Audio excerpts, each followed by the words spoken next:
Alors pour créer une session pression de pneus batterie pour Jeffco, on laisse le client Jeffco, site de contrôle Le Havre, type de transport, on renseigne batterie pression, choix du transporteur, pareil, batterie pression, complément d'identification, on laisse vide, et la date d'arrivée, on met la date du premier du mois en cours. On fait une session par mois pour les tests de batterie et pression.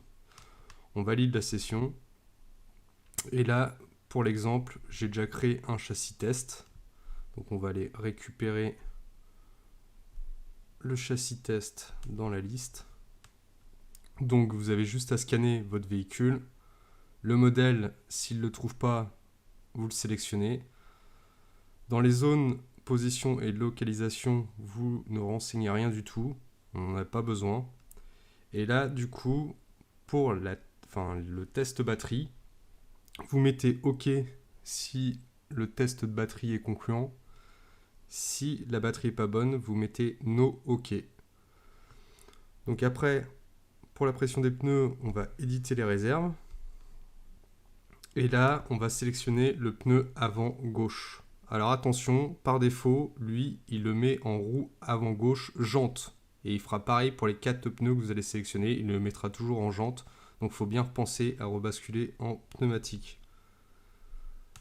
Donc là, on a sélectionné pneumatique. Après notre test sur le pneu avant gauche, on va regarder si c'est OK.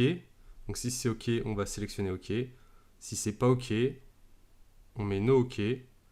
On laisse DO transport.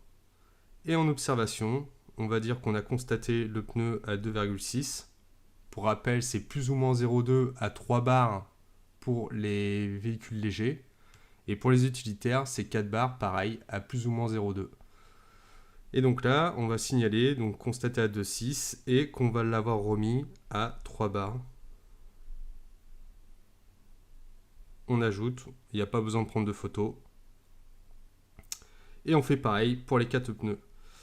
Une fois que c'est terminé, il ne faut pas oublier d'aller dans contre-signature. On va aller imprimer une étiquette, une seule.